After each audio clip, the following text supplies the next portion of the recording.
9장. 예수께서 이렇게 쐐기를 박으셨다. 이것은 믿을 수 없는 훗날의 이야기가 아니다. 여기 서 있는 너희 가운데 그렇게 되는 것을 볼 사람들도 있다. 그들은 하나님 나라가 위엄 있게 임하는 것을 볼 것이다.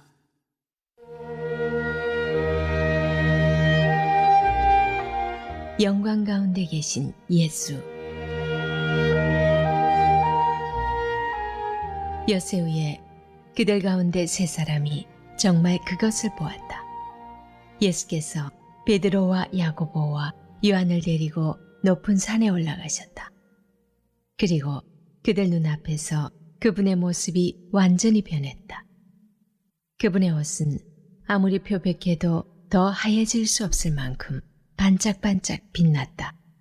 엘리야와 모세가 함께 나타나서 예수와 깊은 대화를 나누고 있었다. 베드로가 끼어들었다. 랍비님, 지금은 중대한 순간입니다. 기념비 셋을 세우는 것이 어떻겠습니까? 하나는 주님을 위해, 하나는 모세를 위해, 하나는 엘리야를 위해서 말입니다. 일행과 마찬가지로 눈앞의 광경에 놀란 베드로가 무심코 내뱉은 말이었다. 바로 그때 빛처럼 환한 구름이 그들을 덮더니 구름 속 깊은 데서 한 음성이 들려왔다. 이는 내가 사랑으로 구별한 내 아들이다. 그의 말을 들어라. 잠시 후에 제자들이 눈을 비비며 주변을 둘러보니 오직 예수밖에 보이지 않았다. 산을 내려오면서 예수께서 그들에게 비밀을 지킬 것을 엄히 명하셨다. 너희가 본 것을 아무에게도 말하지 마라.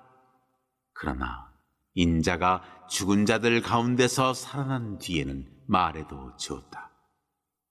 그들은 죽은 자들 가운데서 살아난다는 것이 도대체 무슨 말인지 몰라 고개를 갸우뚱거렸다. 중간에 제자들이 물었다. 종교학자들은 왜 엘리야가 먼저 와야 한다고 말합니까? 예수께서 대답하셨다. 과연 엘리야가 먼저 와서 인자가 올 때를 위해 모든 것을 준비한다. 사람들이 이 엘리야를 업신여겼고 사람들이 인자도 똑같이 업신여길 것이다. 인자는 성경에 기록된 대로 심한 고난과 천대와 멸시를 받을 것이다.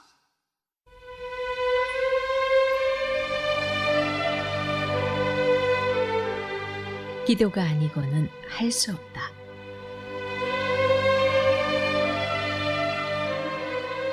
그들이 산을 내려와 다른 제자들에게 돌아오니 주위에 큰 무리가 보이고 종교학자들이 제자들에게 따져 묻고 있었다. 예수를 보자마자 무리 가운데 반가운 기운이 일었다. 사람들이 달려와서 그분을 맞이했다. 예수께서 물으셨다. 무슨 일이냐? 왜 이렇게 소란스러우냐? 무리 가운데 한 남자가 대답했다. 선생님, 귀신 때문에 말을 못하는 제 아들을 선생님께 데려왔습니다. 귀신이 사로잡을 때마다 아이가 바닥에 거꾸러져 입에 거품을 물고 이를 갈면서 막대기처럼 굳어집니다. 선생님의 제자들에게 구해주기를 바라고 말했지만 그들은 하지 못했습니다. 예수께서 말씀하셨다. 하나님을 모르는 이 세대여, 내가 같은 말을 몇 번이나 해야 하느냐? 얼마나 더 참아야 하느냐? 아이를 이리 데려오너라. 그들이 아이를 데려왔다. 귀신이 예수를 보고 아이에게 발작을 일으키게 하니 아이는 입에 거품을 물고 바닥에서 몸을 뒤틀었다. 예수께서 아이의 아버지에게 물으셨다. 이렇게 된 지 얼마나 되었느냐? 어려서부터 그랬습니다. 귀신이 아이를 죽이려고 불속이나 강물에 던진 것이 몇 번인지 모릅니다. 만일 하실 수 있거든 무엇이든 해주십시오. 불쌍히 여기셔서 저희를 도와주십시오. 예수께서 말씀하셨다. 만일이라니 믿는 사람에게 만일이란 없다. 모든 것이 가능하다. 그분의 입에서 말이 떨어지기가 무섭게 아이의 아버지가 부르짖었다. 제가 믿습니다. 의심하지 않도록 도와주십시오. 무리가 속속 모여드는 것을 보시고 예수께서 악한 귀신에게 명령하셨다. 벙어리의 귀머거리 귀신아, 내가 네게 명한다. 아이에게서 나와 다시는 얼씬거리지 마라. 귀신은 고함을 지르고 마구 몸부림치면서 나갔다. 아이는 송장처럼 핏기가 없어졌다. 그러자 사람들이 말하기 시작했다. 아이가 죽었다. 그러나 예수께서 아이의 손을 잡아 일으키시자 아이가 일어섰다. 집에 돌아온 뒤에 제자들이 예수를 붙들고 물었다. 왜 저희는 귀신을 쫓아내지 못했습니까? 예수께서 대답하셨다. 이런 귀신은 기도가 아니고는 쫓아낼 수 없다. 그들은 거기를 떠나서 갈릴리를 지나갔다. 예수께서는 제자들을 가르치고 싶으셔서 아무에게도 일행의 행방을 알리지 않으셨다. 예수께서 그들에게 말씀하셨다. 인자는 하나님과 관계하기를 원치 않는 사람들한테 넘겨질 것이다. 그들이 인자를 죽일 것이다. 죽은 지 사흘 후에 인자는 다시 살아날 것이다. 제자들은 무슨 말씀인지 몰랐으나 묻기도 두려웠다.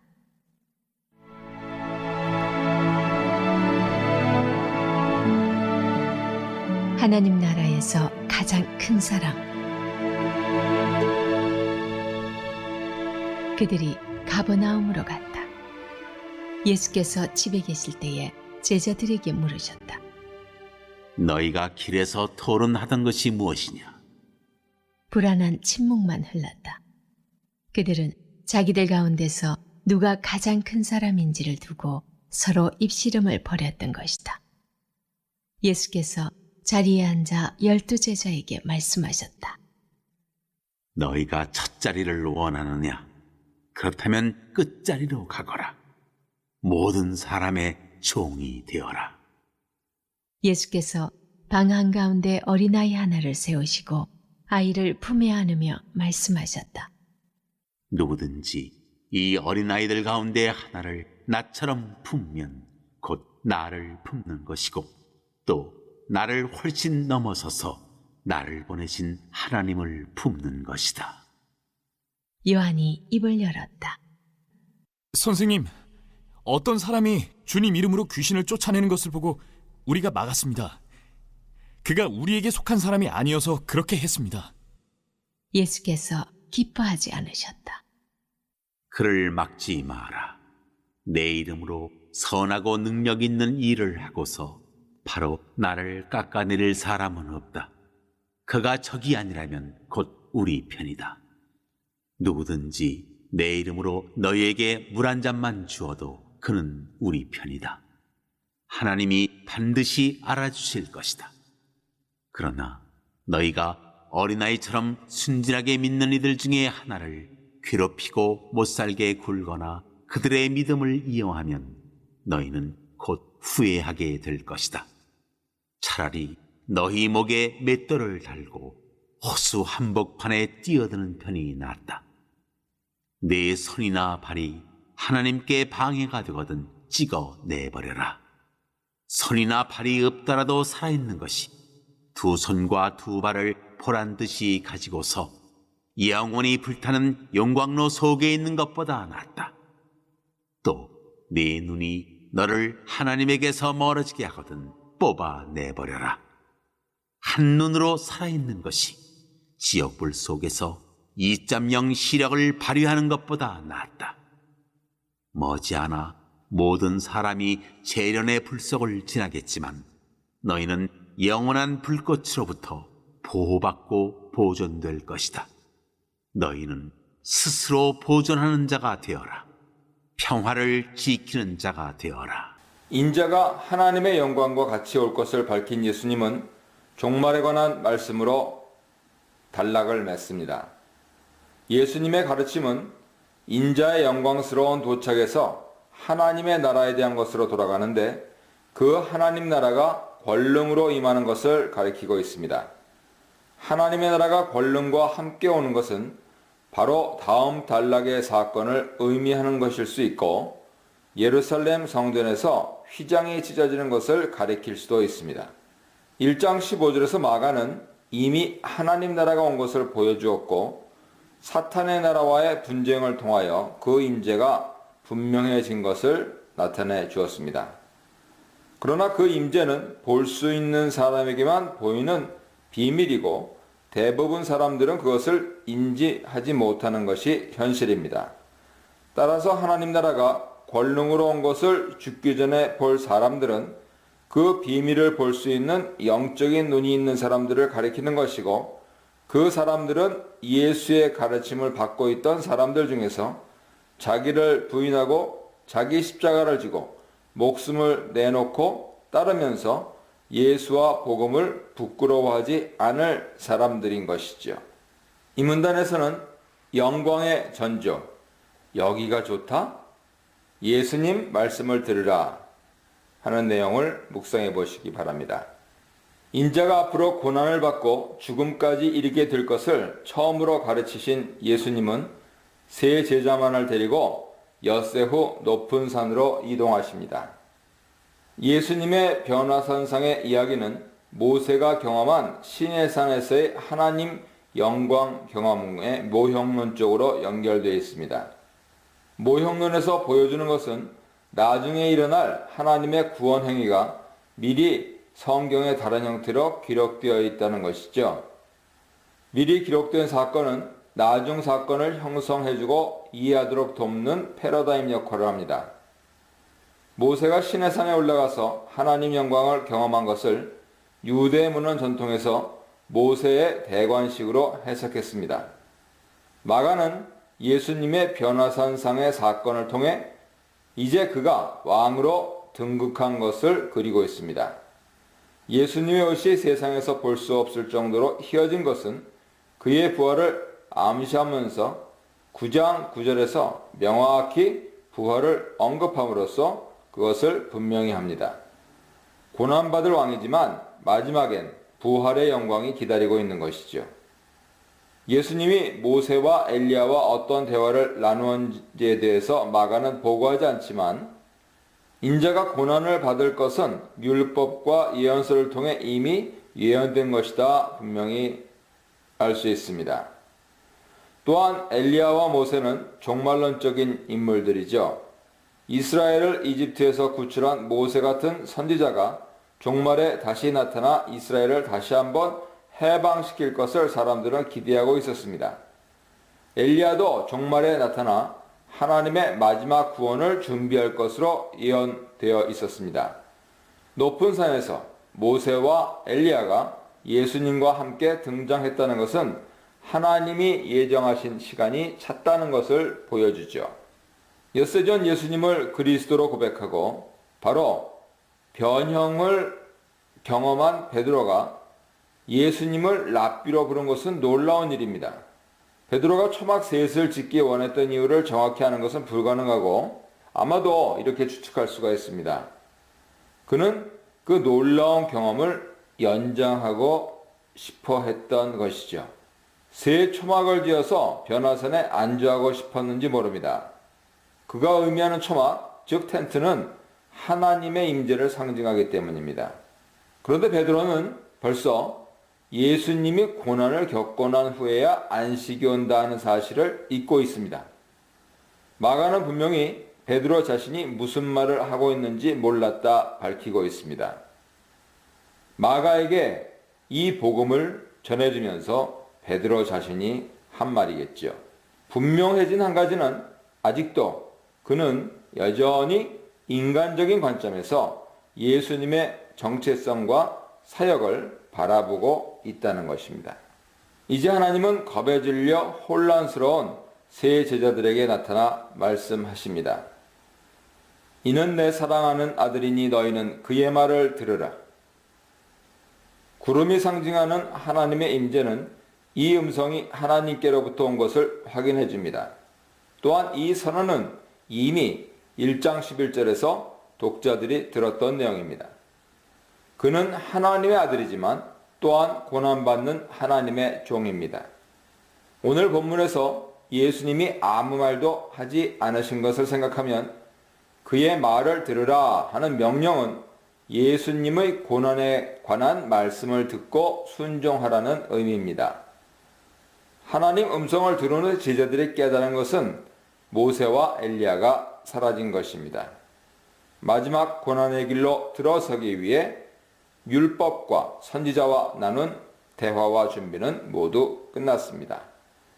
이제는 산에서 내려가 고난으로 들어가는 길만 남아 있습니다. 하산하며 예수님은 세 제자들에게 그들이 본 것을 부활 전에는 아무에게도 말하지 말라 엄중히 명령하십니다. 마가복음에서 계속 되어온 예수님에 관한 일에 대한 침묵을 요구하는 명령은 이제 절정에 이르렀습니다. 그리고 이후에는 더 이상 나오지 않습니다. 오직 이 명령에만 부활 때까지만이라는 단서가 붙죠. 예수님의 정체성이 부활 때까지 비밀로 지켜져야 하는 이유가 분명해진 것이죠. 예수님이 고난을 받고 죽은 후 다시 부활하기 전까지 그의 올바른 정체성을 아는 것이 불가능하기 때문입니다. 예수님의 부활을 언급하자 제자들의 오해와 혼란이 다시 보입니다. 바로 엿새 전에 예수님이 드러내놓고 인자가 고난을 받고 죽임을 당하며 3일 만에 다시 살아날 것을 가르쳤는데도 제자들은 죽은 자 가운데서 살아나는 것이 무엇인지 모르고 있습니다. 전혀 예수님의 가르침을 이해하지 못한 것이죠. 부활에 관해 토론하던 제자들이 엘리야에 대해 질문한 이유는 예수님의 가르침이 예수님 자신의 부활에 초점이 맞추어져 있다는 것을 이해하지 못하고 종말에 있을 대규모의 부활을 생각했기 때문입니다. 그 마지막 부활이 엘리야가 온 후에 일어날 것이라는 서기관들의 가르침이 기억난 것이죠. 그들은 예수님 말을 듣기보다는 서기관들의 말을 듣고 있는 것입니다. 예수님이 서기관들의 견해에 동의했던 이유는 말라기 4장의 예언에 대한 그들의 이해가 틀리지 않았기 때문입니다. 그러나 예수님은 아직 엘리야의 회복 사역이 이루어지지 않은 것을 지적하면서 세례 요한을 다시 온 엘리야로 가리키십니다. 말라기 4장 6절은 다시 올 엘리야의 사역을 아버지와 자녀들 간의 관계 회복으로 규정합니다. 그 관계 회복 사역이 일어나지 않을 때 하나님의 저주가 기다리고 있음을 확인하고 말라기 예언은 끝을 맺죠. 예수님은 인자의 고난과 이미 온 엘리야의 회복 사역이 실패한 것을 연결짓고 있습니다. 예수님은 드디어 세례 요한이 이미 다시 온 엘리야라는 점을 밝히고 있습니다. 예수님이 암시하는 것은 다시 온 엘리야의 회복 사역이 이루어지지 않는 이유가 사람들이 그를 제대로 영접하지 않았기 때문이라는 것입니다. 세례 요한과 다시 올 엘리야를 동일시하는 것은 또한 말라기 3장 1절에 예언되어 있는 주의 종을 준비하는 사역을 세례 요한이 완수했다는 것을 보여주죠. 마가는 1장 2절에서 이사야 40장 3절과 더불어 이미 말라기 3장 1절을 세례 요한의 출현을 예언한 구절로 인용한 바 있습니다. 예수님은 다시 온 엘리야로 나타난 세례 요한의 운명을 인자가 겪을 고난과 죽음을 미리 겪은 것으로 암시하십니다.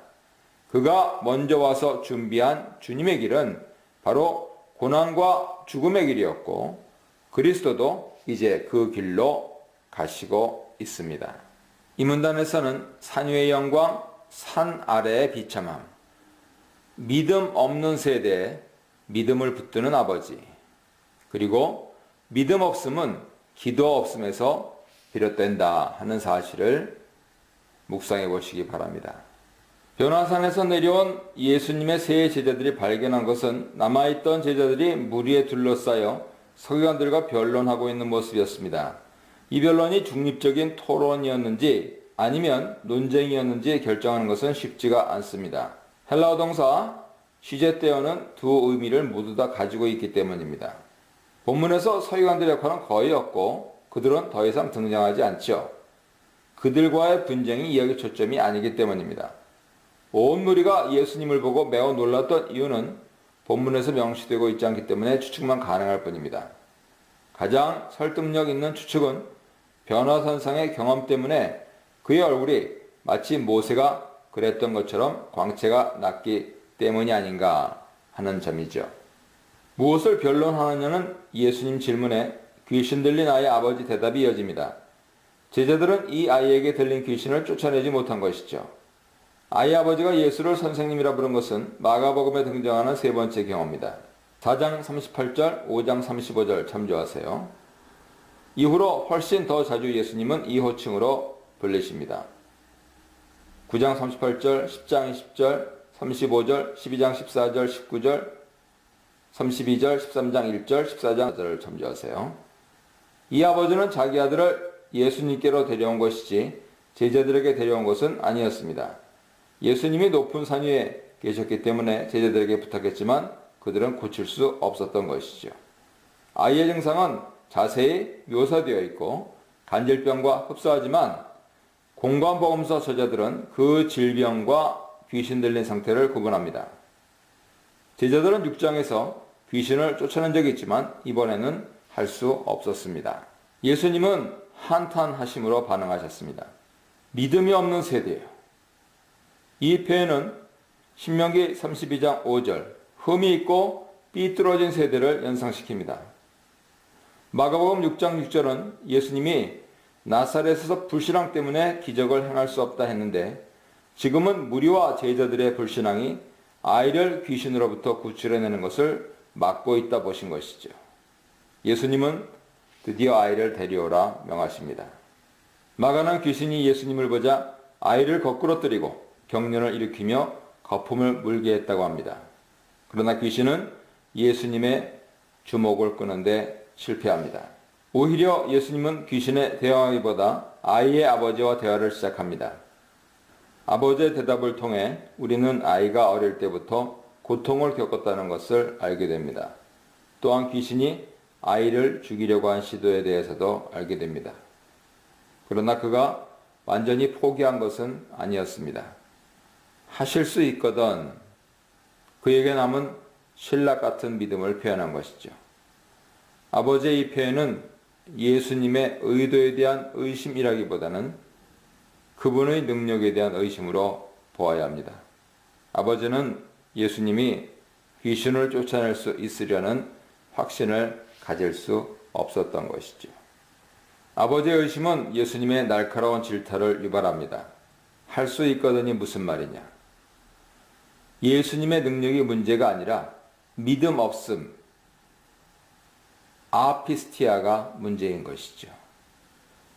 믿는 자에게는 능치 못할 일이 없느니라 하는 말씀은 믿는 자에게는 모든 일이 되는 것이 가능하다 하는 의미입니다.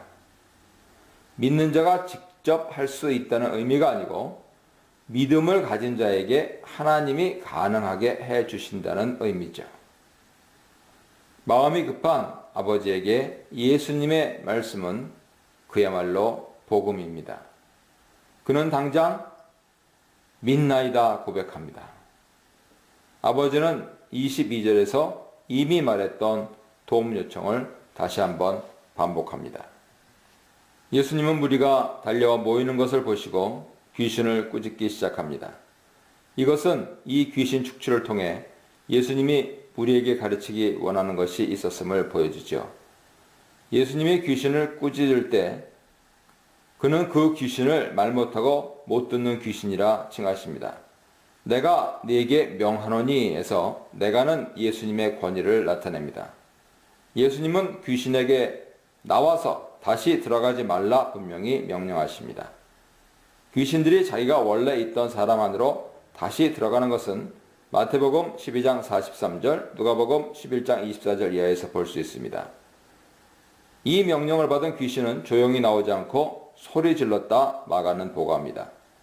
이 소리를 아이가 지른 것이 아니고 귀신이 질렀다는 표현은 25절에서 말 못하고 못 듣는 이라는 의미보다 말 못하게 하고 못 듣게 하는 귀신이라는 해석이 더 적절함을 보여줍니다.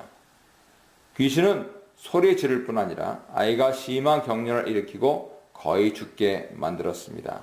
예수님께 마지막 반항을 했습니다. 그러나 아이는 죽은 것이 아니었습니다. 예수님은 아이의 손을 잡아 일으키고 아이는 다시 일어납니다. 이 구절에는 부활의 언어가 쓰이고 있죠. 예수님이 귀신을 쫓아냈을 때 예수님은 아이에게 새로운 생명을 준 것입니다. 제자들은 집에 들어가 예수님께 조용히 질문할 수 있는 기회를 얻게 되었습니다. 왜 우리는 귀신을 쫓아내지 못했습니까? 이미 축귀한 경험이 있던 제자들이 궁금하게 여기는 것은 당연하죠. 마가는 아버지 반응이나 무리 반응에 대해서는 보고하지 않습니다. 가장 중요한 것은 예수님을 따르는 사람들이 배워야 할 믿음 그리고 기도의 관계이기 때문이죠. 제자들의 질문에 대한 예수님의 답은 그들이 기도하지 않았기 때문이라는 것입니다. 예수님이 귀신을 쫓아내실 때 기도하지 않은 것으로 보아서 그가 의미하는 것은 어떤 주문 같은 것을 의미하는 것이 아닙니다. 예수님 말씀하시는 기도는 하나님과 친밀하게 계속되는 관계죠. 이런 관계를 나타내는 다른 단어는 바로 믿음입니다. 오늘 본문 전체를 관통하는 개념은 믿음이고 그 믿음의 표현이 바로 기도죠. 하나님 능력에 대해 어떤 제한도 두지 않는 것이 믿음이고 그 믿음이 실제 상황에서 드러났어야 했는데 그러지 못한 것입니다. 믿음이 없으면 기도하지 않습니다. 기도하지 않으면 믿음이 없습니다. 이 문단에서는 침묵의 순종, 거부의 침묵, 평행선을 달리는 동상이몽, 어린아이와 제자들에 대해 묵상해 보시기 바랍니다. 그곳을 떠나 이 구절을 통해 독자들은 예수님의 갈릴리 사역이 마무리되는 것을 알게 됩니다. 10장 1절에서 유대 땅과 요단강 건너편으로 넘어가게 될 것입니다. 예수님이 자기들이 갈릴리를 가로질러 가고 있는 것을 사람들이 알게 되는 것을 원치 않으신 것은 제자들을 가르치는 것에 집중하고 싶으셨기 때문입니다. 8장 31절의 첫 번째 예언과 마찬가지로 예수님은 자기를 인자로 지칭합니다. 이는 자기 자신의 인성을 가리킴과 동시에 주의 날에 영광스럽게 오실 심판자이심을 가리킵니다. 이 예언이 첫 번째 예언과 다른 점은 유대 지도자들에게서 버림받는 대신 사람들의 손에 넘겨져 그들이 죽일 것이라 표현하는 점이죠. 능동태로 변화되었습니다. 주목해야 할 점은 고난 예언 후에 제자도에 대한 가르침이 바로 따라 나온다는 점입니다. 오늘의 본문도 예외가 아닙니다. 제자들은 첫 번째 예언 이후에 제자도에 대해 자세히 가르쳐 주었을 때도 예수님의 의도를 전혀 이해하지 못하는 모습을 보였습니다. 그들은 부활을 이해하지 못해서 엘리야의 재림에 대해 물어보기도 했습니다. 처음 인자의 고난에 대한 예언이 주어졌을 때 베드로가 예수님을 책망했다가 오히려 책망을 받고 사탄으로 불렸다는 사실 때문에 제자들은 묻는 것을 두려워했을 것입니다. 두려움은 순환 구절들에서 중요한 모티프를 제공하고 심지어 예수님의 부활 후에도 제자들의 두려움, 침묵으로 전체 복음서가 끝납니다. 16장 8절을 보세요. 마가복음에서 계속 보여주는 제자들의 우둔함, 무능력은 사실 우리 모습입니다. 제자들이 귀신을 쫓아내는 것에 실패하고 믿음에 문제가 있음을 보여준 것에 이어서 오늘 본문은 그들이 얼마만큼 예수님의 정체성과 의도에 관해 오해하고 있었는지 보여줍니다. 예수님이 갈릴리에서 사역을 마치시고 이제 마지막 희생 죽음을 향해 유대 땅으로 묵묵히 나아가실 때 뒤따르는 제자들은 누가 큰가를 놓고 다투고 있습니다. 왕이 될 자기들의 스승 바로 뒷자리를 먼저 차지하고 싶었을 것이죠. 그 자리가 어떤 자리인지는 몰랐습니다. 그러나 예수님은 참을성 있게 다시 랍비로서 앉으시고 제자들을 불러 모아 가르치기 시작하십니다. 첫 번째 예언 후에 예수님은 자기 목숨을 구하려 하는 자는 잃을 것이고 예수님과 그의 복음을 위하여 자기의 목숨을 잃으면 구할 것이라고 가르치셨습니다. 8장 35절입니다. 두 번째 예언 후에 첫째가 되고자 하면 모든 사람의 끝이 되어 모든 사람을 섬겨야 할 것이라 가르치십니다. 제자들이 예수님 제자로서 가지고 있던 환상을 깨뜨려 버린 것이죠. 그러나 그들은 그 의미를 계속 깨닫지 못합니다. 그들이 세속적으로 생각하고 있던 지위와 가치가 하나님 나라에서 완전히 뒤집어지는 것이기에 그럴지도 모릅니다. 예수님의 두 번째 예는 첫 번째 예보다 더 충격적입니다. 예수님은 집안에 있던 어린아이를 하나 데려다 품에 안고 어린아이를 그의 이름으로 영접하면 그를 영접하는 것일 뿐만 아니라 결국 자기를 보내신 하나님을 영접하는 것이라 가르칩니다. 현대 독자들이 이 가르침이 주는 충격을 잘 이해하지 못하는 이유는 현대에 와서 어린아이들을 착하고 순진한 존재로 로맨틱하게 간주하고 있기 때문이죠. 하지만 고대 어린이상은 결코 긍정적인 것이 아니었습니다. 갈라디아 4장 1절 이하를 참조하십시오. 고대에는 어린아이의 지위는 노예와 다름없었고 아버지가 정해놓은 시기 전에는 어떤 권리도 갖지 못했습니다. 어린아이들은 여자와 함께 있어야 하고 랍비와 그의 제자들이 가르치고 배우는 장소에 있을 수 없었습니다. 예수님을 영접하는 것이 예수님을 보내신 하나님을 영접하는 것이라는 말씀엔 아무 문제가 없습니다.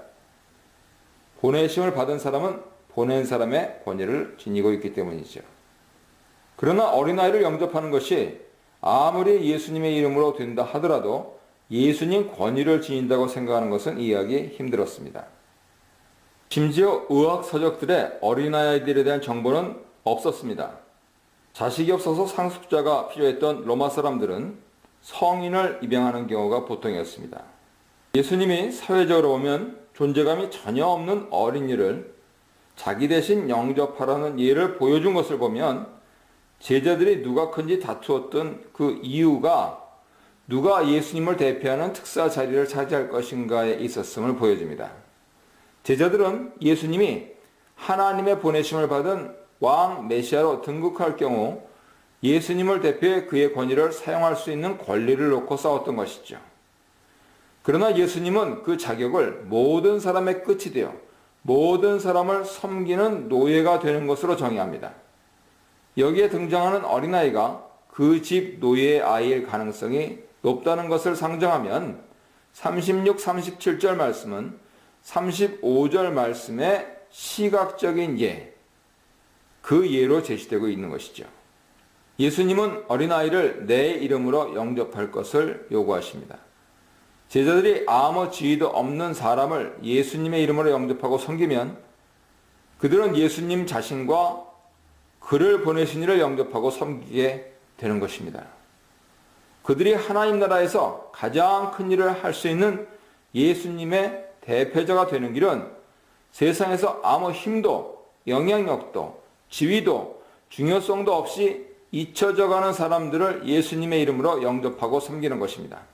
바로 그것이 예수님이 그들에게 계속 보여주신 예고 십자가로 가는 이유입니다. 하나님 나라에서의 위대함은 세상에서 당연하게 받아들여지는 위대함과 명예를 뒤집어 엎는 개념입니다. 예수님이 세상을 바라보시는 관점으로 보지 않으면서 하나님 나라 질서를 이해하는 것은 불가능합니다. 문단에서는 차별과 배제가 아닌 포용과 용납의 원칙, 실족하게 하면 스스로 실족하게 된다. 소금의 짠맛으로 부패로부터 세상을 지켜 화목해 함에 대해 묵상해 보시기 바랍니다.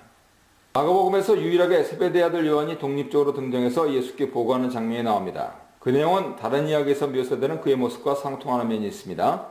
마가복음 10장 35절 이하에서 요한은 그의 형제 야고보와 함께 장차올 예수님 왕국에서 가장 높은 자리를 달라고 요청하는 모습을 보입니다. 그가 보고하는 것은 자기들을 따르지 않는 어떤 자가 주의 이름으로 귀신을 내쫓는 것을 금했다는 것입니다. 그 이유는 자기들을 따르지 않기 때문이었습니다. 여기서 두 번이나 따르는 문제가 반복되면서 강조되는 이유는 요한이 대표해서 보여주는 제자들의 배타적인 태도를 보여주기 위한 것이죠. 그의 표현은 주님을 따르지 않는 자가 아닌 우리를 따르지 않는 자였습니다. 이 보고가 아이러니한 이유는 9장 14절 이하에서 예수님의 제자들이 귀신을 쫓아내지 못했기 때문입니다. 주의 이름으로가 의미하는 것은 주의 권능으로입니다. 왜냐하면 이름이 가지는 능력을 사용한다는 뜻이기 때문이죠. 이 사람이 어떤 사람인지 알 길은 없지만 예수님 이름으로 귀신을 쫓아낼 수 있었던 사실과 예수님 보여주신 관대한 태도로 보아 12 제자 중 하나는 아니지만 믿음을 가지고 따르던 사람 가운데 하나였을 것으로 추측됩니다. 누가복음 10장 1절 이하에서는 예수님으로부터 보내심을 받아 복음을 전파하고 치유하고 귀신을 쫓아냈던 72 제자가 언급되고 있죠. 예수님의 관대한 처분은 제자들을 놀라게 했을 것입니다. 두 가지 이유입니다. 첫째, 예수님 이름으로 기적을 행하는 자들이 즉시로 그를 비방하지 않을 것이기 때문입니다.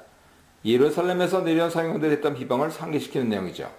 그들은 예수님을 바알세불과 귀신의 왕의 힘을 입은 사람으로 몰아세웠습니다. 둘째, 잠언 형태로 이유가 주어지는데요. 우리를 반대하지 않는 자는 우리를 위하는 자니라. 이 말씀은 제자들의 배타주의에 대한 경고입니다. 같은 말씀이 누가복음 9장 50절에도 기록됩니다. 예수님의 관대한 태도는 시사한 바가 많죠.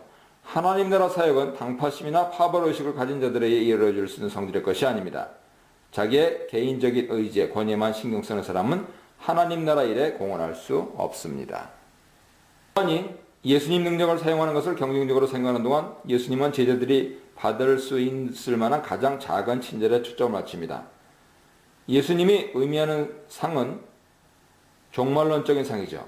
물 한 그릇이 연상시키는 것은 제자들 자신이 극단적으로 힘든 상황에 들어갈 수 있다는 가능성입니다. 그런 상황에서 물 한 그릇은 큰 도움이 될 것이기 때문입니다.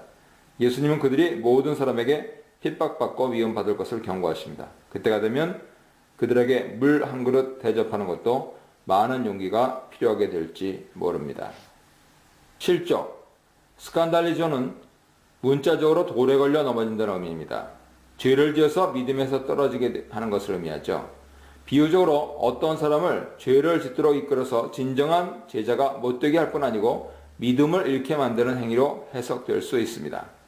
나를 믿는 이 작은 자들은 예수님을 따라다니던 많은 무리 중 믿음을 갖게 된 사람들을 가리킵니다. 그들이 넘어지게 해서 믿음을 잃게 만드는 행동은 엄청나게 무거운 돌을 목에 매어 바다에 던지는 것보다 더 나쁜 행동입니다. 범죄하게라고 번역된 헬라어는 실족하게라고 번역된 스칸달리제와 같은 말입니다. 13, 45, 47절에서 같은 패턴이 계속되는데요. 몸의 한 부분, 손, 발, 눈이 제자를 실족하게 해서 하나님 나라에 들어가지 못하게 하면 그 부분을 잘라내는 것이 몸 전체가 헨나에 던져지는 것보다 나은 것이다 하는 것을 가르칩니다. 42절에서 실족 당하는 사람이 작은 자라면 이 세 구절은 제자들 자신의 문제가 걸려 있습니다. 이 구절들은 문자적으로 해석될 수 있는 여지가 없습니다. 구약에는 하나님 백성들이 자해하는 것이 금지되어 있었습니다. 열왕기상 18장에서 보여주듯 그것은 바알 숭배 사상과 연결되어 있기 때문이죠. 이 말씀은 제자도에 있어서 전적인 헌신을 요구하는 것이죠. 그레코 로마 시대에 통용되었던 몸에 대한 공동체적인 비유를 고려한다면 이 말씀은 개인적으로 적용될 수도 있지만 공동체적으로 적용됩니다. 영생에 들어가는 것은 하나님 나라에 들어가는 것으로 대체되는데 영생은 하나님 나라와 평행적으로 쓰인 동의어가 분명합니다. 예수님은 이 문단에서 그의 가르침을 소금에 관한 해석하기 힘든 말씀으로 마무리합니다. 불로써 소금 치듯함을 받으려는 말씀은 소금이 가지는 정결 기능을 가리키는 것 같습니다. 소금과 불이 같이 등장하는 이유는 불이 주는 핍박과 연결된 이미지 때문이죠. 소금이 재물을 정결하게 하는 것처럼 그리스도인 공동체가 불로 연단을 받아 깨끗하게 되는 것을 의미합니다. 십자가를 향해 가는 예수님을 따라가는 제자들의 삶이 결코 쉽지 않음을 암시하죠. 예수님은 이미 제자들에게 자기 십자가를 지고 자기를 부인하고 따라올 것을 요구한 바 있습니다. 이곳 소금에 대한 말씀은 두 가지로 이루어져 있습니다. 소금이 짠맛을 잃는다면 그것은 아무 쓸모없는 것이 되고 말지요. 제자들의 삶에서 예수님이 요구하시는 세상과 구별된 모습이 보이지 않는다면 그들은 진정한 제자가 될 수 없습니다. 이 말씀은 분명히 마태복음 5장 13절 이하의 말씀과 연결되어 있습니다. 소금으로서 제자의 삶은 세상이 만나게 하는 기능과 동시에 썩지 않게 하는 기능을 수행합니다. 마지막으로 제자 공동체 안에 소금을 두고 서로 화평한 공동체를 이루어가라고 권면하시는 말씀은 음식을 나누며 화목하게 지내는 모습을 상상하게 합니다. 언약의 소금을 의미하죠. 제자들이 형성하는 공동체는 언약 공동체입니다. 그곳에서 예수님의 가르침을 따라 화평한 공동체를 만들어서 하나님 나라의 모형을 보여줄 것을 요구하시는 것이죠. 소금에 대한 말씀은 독립적이면서 밀접하게 연결되어 있습니다. 고난과 핍박을 당하며 정결하게 될 제자 공동체는 그 과정이 아무리 어렵더라도 소금으로서의 맛을 잃을 수 없는 것입니다. 고난과 핍박 중에도 맛을 잃지 않고 예수님의 제자로서 정체성을 유지할 수 있는 열쇠는 바로 언약 공동체가 되어서 그 안에서 하나님의 샬롬을 유지하는 것뿐입니다.